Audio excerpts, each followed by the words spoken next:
Well, I guess considering how things look on the log pose, it's probably not unfathomable. Okay. Have fun. Let's see. This level... yeah. I'm not holding back for this one. You don't really have a choice. No. I mean, granted, I could choose Zoro to have a little bit of fun. I could actually mess around with Sanji myself. No, this... You're on a clock. Sabaody is a level where you don't want to hold back anything. You want the highest speed you could possibly get in your best character. I've never played as anyone but Luffy on this stage, so for all I know, the stage could actually end early as you get zoomed away. True. I always really like a carnival back there. It's kind of cool. Yep. They were going to be there for like a week while Rayleigh was coating their ship, so they wanted to have some fun, but they didn't really get the chance. Coating their ship? What was he doing that for? He was coating it in a bubble that would allow them to take the Sunny underwater without... Oh, that's what that was about. Without it exploding due to pressurization. True. Anyway, so yeah, formal introduction to Rayleigh, who has a really goddamn good model in this game. Please make him playable, Jesus Christ. What was that effect? That was a bubble pass in front of the screen, I think. That's something else. Anyway, so this is great. Yeah, he kind of... This is the first time they've given him a model, actually. He was just a PNG, a panel in 1 and 3. True. And he's really clean here, god damn it. You guys will make Shanks playable, who's done like literally 2 things ever. We already know he's not going to be one of the DLC unless they make a second season, because with Kinemon confirmed as the first character of Pack 3, we know it has to be a Wano pack. So place your bets for the other 2. I'm thinking Denjiro. If they want to be cute, they might give us Kanjuro. Anyway, so yeah, you got a lot of monologue about Gold D. Roger here. This is where you find out that it's not Gold Roger, it is Gold D. Roger. No, you find that out in Skypiea. Oh, okay. It's carved on the side of a poneglyph that Robin reads while she's after the battle. She reads something about the history. Also this. I don't want to know if there really is treasure. I think of it like confirmation, personally. He's all about the journey. Everyone else is about the destination. And Oda has already confirmed multiple times that there will indeed be a destination. And not what the stupid thing of the journey was, the treasure was a friend we made along the way. Yeah, no, he confirmed it's a real thing. Well, apparently it was something so silly that it made everyone just bust out laughing, and they named it Laugh-Tail instead of Raftel. Because... By the way, I'd like to point out that the spaghetti straps on Nami are modeled. Yep. That's nice. Band of the Falcon. Yep. It's occurred to me this is my first recording session since I got married. Congratulations, everybody. Still gotta look at anime titties. It's just like reading the Bleach manga throughout the years. Just looking back on all the dumb shit. Oh, is he interlaced? No. Oh, wow. Wait, is that dithering on him? Yes. What the fuck? Okay. That's really weird.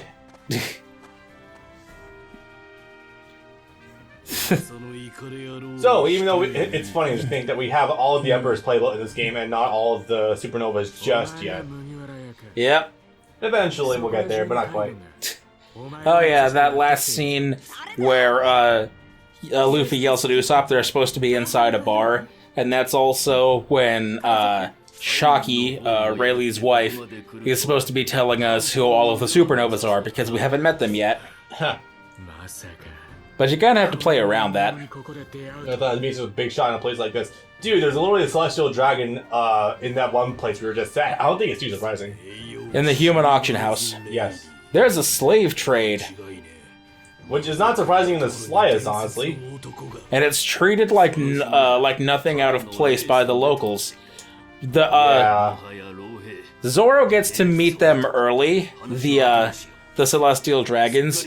And Zoro, being a complete dumbass, doesn't know who they are, so he just walks by as they're passing through the street. whereas everyone else around him starts bowing. He just keeps walking, and they're like, what the hell is this guy doing? And then after they shoot one of their slaves, after they leave, even leave the guy for dead, Zoro's like, I'm gonna take this guy and get him to a hospital now. This guy is fucking dying. Yeah. And then the doctor is like, oh, did your slave get injured? Go ahead, just go and buy a new one. Jeez.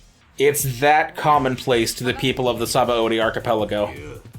Just buy a new slave if your old one got hurt. You gotta admire the amount of oversight the Marines are doing if this is just happening. It's not oversight, it's because the human auction house is, or was, owned by Doflamingo, who is a warlord. So they just let it be. Well, when I mean oversight, I mean just letting it... Also, the Celestial Dragons are taking place in the human auctions. In the auctions to begin with, Carlos is there to buy a mermaid. Yeah. Oh, that one we saw in Epson. Alright. Cammy, yeah. Yeah. And even funnier still to me is that Rayleigh was just kind of sneaking himself in there to hopefully make a few bucks to go gambling again. Yep. Fucking love that. It's funny to look at because cannonballs don't explode. No. But I'm not gonna hold a grudge to it. Also, this is a really well done cutscene. I want to point that out. The pre-rendered cutscenes are on a different level from the in-game cutscenes. Yeah. Okay, I need to refamiliarize myself with this gameplay. It's not like I've played Berserk and the Band of Falcon since last time, but still, editing it is like, yeah, I need to remind myself about how to play this game again. They kept that stupid name. That stupid mistranslated name for the fucking video game. Oh, you mean Band of the Hawk? You think at some point, when an arc called Falcon of the Millennium happened, that they would that every piece of future media would have corrected that going forward? Right. But I guess that probably just doesn't fit into Flaps Falcon versus Hawk because that's 2 syllables. Right. Let me actually go over that why that was.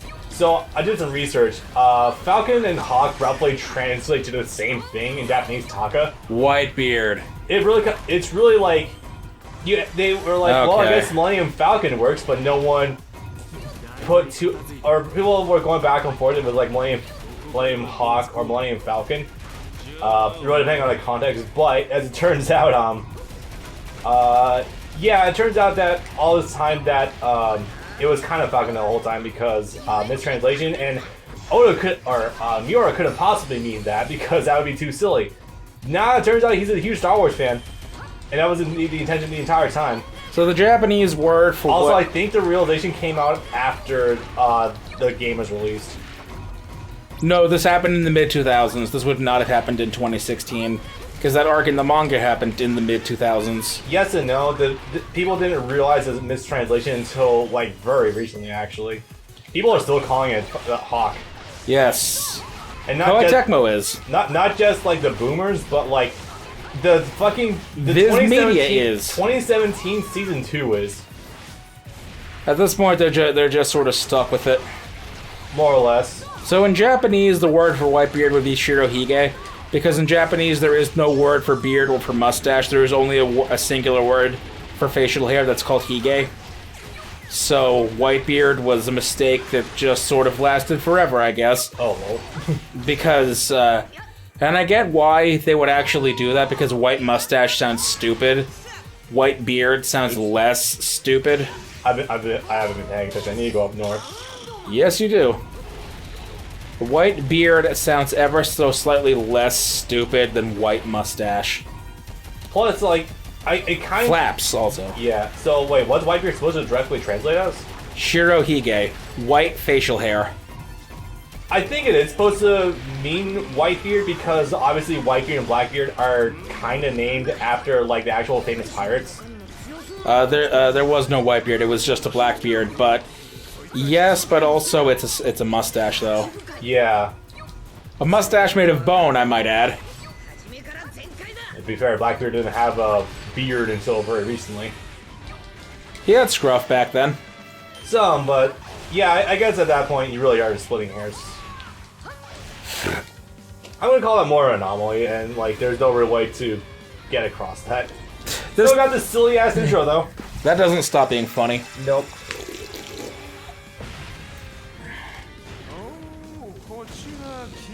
Hey, what's up? So, you remember Pirate Warriors 1 is essentially the same thing. Kizaru is your super boss. Now, that being said, I'm going to go take him out before he's even a threat. You can fight him. So each of the admirals have their own justice policy. Really? Aokiji's policy, as it were, is total slovenly justice. Okay. Kizaru's policy is unclear justice. That's suspicious. Okay, hold on. So in truth, if you're good enough at Pirate Warriors by this point, I actually came pretty close to taking him out my first time before just narrowly having to retreat because of HP loss. Also because the game doesn't give you any healing items anymore. Nope. Fancy that. Akainu's policy is absolute justice. Yeah. I'll kill anyone who gets in the way of peace. Even if they did it by accident, or even if they were well-meaning. Very on brand for him, yes. Fujitora's policy is blind justice. So, actually fair justice, yeah. Yes, in the literal sense, too. He blinded himself. Yep. Oops. Let's see. Okay, he is in fact down. Got it. And... what the hell is... I forget what the Japanese name of the other new admiral is. Fucking already? Jesus. Wait, is that a new admiral? Yeah, because, you know, Akainu got promoted and and Aokiji left. That so there would have been true. only one regular admiral. So we have Fujitora, and we have, which is Purple Tiger. So let's see, what the hell is it? Aokiji is Blue Pheasant, Kizaru is Yellow Monkey, Akainu is Red Dog, Fujitora is Purple Tiger. Ryo Kyogu is Green Bull, and he's someone we've only seen in silhouette despite having heard his name as early as Punk Hazard. Damn, okay. So yeah, 8 years removed, we've only seen the guy in silhouette. I literally already dealt with him, but he's back. God damn it. That's the story. Yeah, I don't like that. Yeah. You think you get like a cool reward if you actually take out Kizaru early, but nah, not really. This game discourages that, whereas previous games would have rewarded it. Yeah. Which is funny, because theoretically you are more well-equipped than ever before to fight super bosses. Yup. Depending on the character. Yeah, like I was saying earlier, you can actually demolish Kizaru before you even get too far in here. Because on normal mode, I nearly decimate him, so... If you want to try to go for him, you can. I don't think it's recommended, though. I honestly would kind of advise against it. You don't get much for actually doing it. They've sort of strayed away from the policy of do not pursue Lubu. Yeah. Okay. That is a long line of soldiers. It is. Let's have some fun with it. For the record, the reason I keep disengaging Gear 4 is because I like to save the meter. Save meter. Considering that we already have regeneration for Musos on, it'll just go right into fueling up the next users. By the way, yes, your dashes can in fact damage enemies with Gear 4. It's so you can kill enemies using it. It's great. See how good condition you're going to be with someone that size tackling you at the speed of light. True. Yeah, that's yeah. I don't think I want to be on a receiving end of that. No, thank you. He is no longer gun attacks. He is just a fucking cannon. Yep. Fucking tank artillery. Next step up clearly is nukes. So unfortunately, let's say Kizaru, that would be funny. The pacifistas do keep regenerating. You're only supposed to take him down so the Straw Hats in that area can proceed forward. It's really fucking annoying. I'm not a fan of it, but it's That makes a degree of sense. There were 5 of them here after all, yeah. And they only managed to beat one of them by the skin of their teeth. Yeah, it's just the big Granted, a lot of that is owing to the fact that they were also had been like maybe a week, if even, since they fought everyone on Thriller Bark. So Zoro especially were still recovering, Zoro was nowhere near his max capacity. No. So they were fighting an uphill battle to begin with. Did I spawn the leader? Yes, I did. It's so advised to actually take the leaders out and take bases, just so the Straw Hats can actually get through. It also slows the enemy down. Yes. Come on. Because sometimes they will actually stop and try to capture a base for themselves. Yep. It's real funny when they do that. God damn it, Chopper's still over there. Do I have enough? Yes, I do. Okay. This is the reason why I really advise using Gear Force Luffy, because you can just throttle your way all across the map. If this looks tough or annoying, it was worse. It was worse in 3. And 1, but for different reasons, but 3 especially. You had to lead these fuckers places. True. And if you didn't do it in time, you would get an automatic loss. Because law's moody, I guess. Although that was always true. God, I love Culverin. Come on. Any day now, guys. Any interesting recent developments in the manga? Wasn't there a recent manga chapter that did some stuff? I mean, most of them do, but let's see. Well, there's the one where all of... Okay, there we go. That's the real one. Maybe. No. No. I think they're all pacifistas. The real one does show up, though, here. Because he honors the contract that he made with Zoro. What was that? Well, was that like when he took all the pain for Luffy or something? Yeah. If you can take all of this, and if you still stand, then it would be dishonorable for me to take your captain's life. If you take all of his pain, then I will let you go. Oh, I thought it was only for that one instance, like right after the arc. But You'd think it would have been, but considering these events happened within a week of each other, he was being generous. True. Oh yeah, wasn't Kuma also once a member of the Revolutionary Army. He was. And before that, apparently he was both a pirate and a king. I didn't know about the king part, but alright. Yeah, there's a lot of things you only get a single sentence about in Reverie that hopefully will be expanded on into full chapters later on.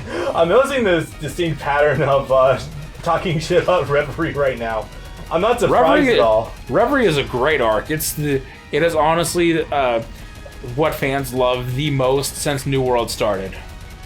It only lasted like 5 or 6 chapters, but boy did it do a lot in those 5-6 chapters. Reverie is the chapter with the meaning of all like the leaders, right? Yes, and Shanks just had to slide in. Yes, the leaders of every nation of the world go by, come to Marijois to at once party and also discuss how to lead the world going forward. They have it once every 4 years. It's a lot more common than you think it'd be, honestly. 4 years. Ha. It's been 2 years since the... Okay, time skip was 2 years. There's been no clear indication as to how much, like, how much length of time has passed since the time skip to where we are now. Unless I'm wrong. It's been about a month. There are clues here and there, or where you see things like they stayed in Dressrosa for about 4 or 5 days while Luffy was recovering. Things like it took 4 or 5 days to get from Dressrosa to Zou. It takes a couple of days to get from Zou to Whole Cake Island. In Wano, at least 2 weeks pass because they have to wait for the night of the full moon in order for Dogstorm and Cat Viper to use their Silong forms against Kaido, etc. Huh. Okay. So there's been about a month or a month. It's been about 4 to 6 weeks, give or take. I think it was said afterwards in like an SBS that all of pre-time skip from the beginning takes about 4 months. Really? 4 months from the beginning of One Piece to the time skip? Yep. Holy fuck. Yeah, that's why Luffy is so scary to the world government. God, I fucking hate Kizaru. I just beat him. He's already got full health again. Yeah, he doesn't stop. No. That's why they consider him such a huge threat, because he went from 30 million to 300 million in only a couple of months. That's abnormal, to say the least. And it means that someone's either on the track to be something like a supernova, or to eventually, in time, on the track to become an emperor. Yep. And hey, just look at what both things ended up happening. Yeah. He was considered like a supernova at this point in time, right? I think it was. Yes. A supernova is any pirate who has a bounty above 100 million. That's why Zoro also barely crosses that threshold at 120 million. Nice. Zoro's is the second lowest bounty of the supernovas at 120. The lowest would have been Urouge at 108 million. I don't even know who that is, so... The monk. Oh, okay. The monk, the Skypian monk. Yeah. Or not, well, not Skypea specifically, but Sky Island monk. He has wings. I like the idea of implication of Sky Island anyway, personally speaking. Oh no, there are multiple Sky Islands. A Sky Island called Weatheria is where Nami spent her 2 years. Oh, okay. For the time skip. Kuma sent everyone to places that would have most benefited their fighting styles to train. And Luffy was popping. And Luffy was just kind of too much of a mess to really think of anything, so he just kind of got sent wherever. He was sent to the Island of Women as the only person that could ever convince them to let men come in. If you think about it, it's basically the same way that the Gerudo village operates. That is a fair point. Except Luffy doesn't have to dress up like a girl. And the girls there have no idea what a man's body actually looks like, so they get real confused when they see his testicles. Oh yeah, I'm vague immersing about that. And they try to rip them off. Yeah, this is why you want to use UFO against the wall. Yep. Come on. I'm not gonna lie, I completely got sent to Mario Hana moveset. Actually, I've never seen that much of it before. This is funny. Take solace in the fact that I don't think he's ever going to become a character. One can only hope. I don't think he was playable in Burning Blood. No. No. He's only been playable in the DS fighting games, I think. I wouldn't worry about it, which is funny, actually, because his moveset could actually be potentially interesting. He was the first character in modern day to display hockey. Beyond that, he's also he's the only character aside from Drake who uses an axe, and it's a pretty big axe, so that could have been fun to play with. Yeah. You know, I guess speaking of the DS fighting games, over on Twitter, this has been more of a thing with Bleach Blade of Fate recently. But why the first one and not the second one? I don't know. The second one just has more characters in the 4-player mode. Some guys who I know of in the GNT4 community have been playing a lot of Bleach Blade of Fate. I'm not sure why, but I guess the game has a lot of depth. And I bring it up because recently one of them was sharing clips for that 3DS One Piece fighting game that we know exists, but I'm not sure if it ever came to America or not. It never did, which is... It was that Europe only one. No, it was Japan only. And here's the thing. That was also made by ArcSys. It's using their sprites. Yep. And it had crossover compatibility with Dragon Ball Extreme Butoden. Yes. And we never got it. But we got the fucking Butoden game that no one played. I thought only that... Oh yeah, that's right. That did happen, huh? I thought One Piece only came out in Europe and Japan, but not America. That one was Japan only. They've slowed European releases, exclusive releases. At this point, if they translate it for at all, they basically have to release it worldwide. Because they don't want to ever have to make multiple versions. In recent years, Bamco's been getting really lazy. Yeah. If they have to censor something for Europe, like the thing about a no weapons policy, unless you want your game to be rated R, or M, or whatever. Yeah.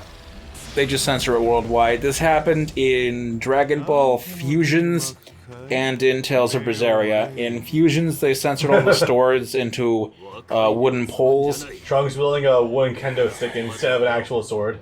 I think it was just a stick. Yeah. In Tales of Berseria, there is a scene where a child gets stabbed with a sword, and they had to change that from being stabbed with a sword to being stabbed with magic. Fair enough. I guess bypass that shit. The simple thing is like that with They South only- Korea and Alyssa's chainsaws it in Tekken. Yep.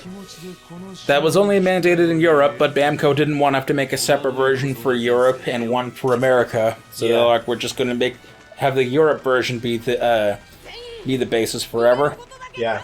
Oh, Isn't hey. it a miracle that in that regard we don't have to worry about 50 hertz anymore? Yup. Ah, yes, and the scene's kind of important. We're monologuing over the whole thing.